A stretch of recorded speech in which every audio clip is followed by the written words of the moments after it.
Good evening, Britannia, and hello to the rest of the world. Welcome to another episode of Tousi at 10, where we're going to have a quick look at tonight's headlines and the summary of the main stories that you might have missed or the mainstream media are completely ignoring. Let's start by talking about what we know. First story, we're going to talk about a new British pub.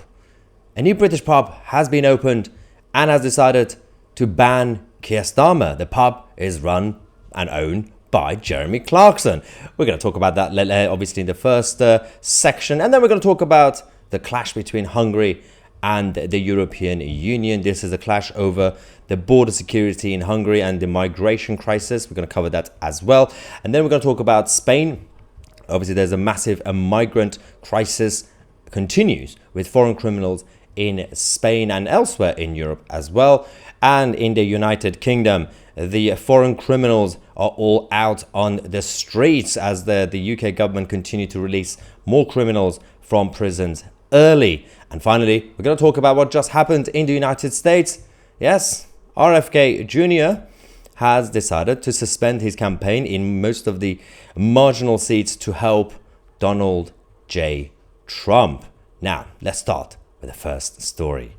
A new pub, yes, the Farmer's Dog, which is owned by Jeremy Clarkson, has decided to ban the Prime Minister, Keir Starmer. According to obviously the local papers as well, this pub is now so popular, is going to be so popular, that the local council has been forced to cut the speed limits to cope with the crowd. Now, Jeremy Clarkson has come out to say, yes, Keir Starmer is banned. Actually, he's the first person to be banned. He's actually on a board in the hall. He's banned. And he's also said, and now it transpires that Starmer himself can't even define the working class. He thinks it has something to do with people who work. Well, King Charles works, you idiot, according to Jeremy Clarkson. Of course, doctors work. Lawyers work. Are they all working class now? This is obviously refers to an interview that Keir Starmer did as the opposition leader, where he was asked, what is a working class? And he just didn't know. He said, people who work. Yeah, okay. Now, let's talk about Hungary, the rebellion from the government in Hungary against the European Union. They are refusing to open their borders. So the European Union have decided to give them a 2 million euros fine. But the Hungarian government said, we don't really care. They've also come up with an idea saying, if you want us to help with this new migration scheme, which is to share the burden of migration and refugees across the European Union, they said, we will be willing, the government in Hungary, to buy the illegal migrants free tickets to Brussels to send them to the heart of the European Union. The European Union have now prepared to send the EU forces to Hungary and the border to force them to take them in, which is going to be escalating the situation. We'll keep you guys posted on that over the next few days. Now, Spain have a massive migrant problem, as you guys already know.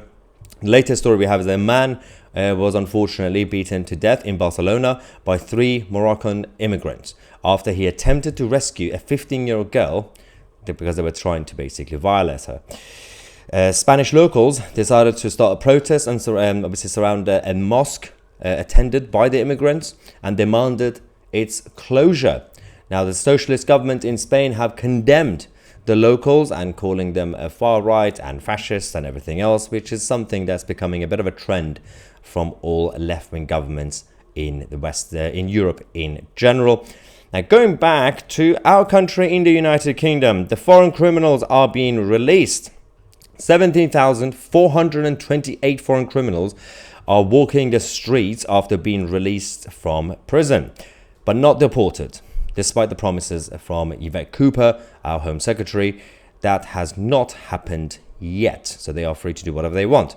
Jamaican migrants and foreign criminal Ernesto Elliott, who should have been removed in 2020, but was allowed to stay following appeals by Labour MPs. 6 months later, he committed another crime and took someone else's life. How many times does this have to happen for the government to step up? Now, finally, we're going to talk about what's going on in the United States. The presidential election is getting quite interesting as RFK Jr. has decided to technically, but not fully, drop out. He suspended his campaign. He's no longer campaigning. He's still going to be on the ballot, but he's he's withdrawing from the marginal seats, the key target seats. So he said, I am simply suspending it, not ending it. My name will remain on the ballot in most states. I encourage you to vote for me in about 10 battleground states where my presence would be a spoiler. I am going to remove my name. He's come out to now officially endorse Donald J. Trump in those marginal seats. He said, you showed, talking to his campaign team and his supporters, you showed everyone democracy is still possible here. Today, I'm here to tell you that I will not allow your efforts to go to waste. In an honest system, I believe that I would have won the election. After all, the polls consistently showed me beating each of the other candidates. Now, of course, that's, it depends how you interpret the polls and in which areas and which states. But this is obviously good news for Trump and bad news for Kamala Harris in those 10 battleground states. This was all the headlines that we had from tonight's debrief in the evening, today at Tousi at 10. I hope you enjoyed it, and I hope this was quite helpful for you guys if you missed so much throughout the day. I'm Maya Tousi, and we are the media.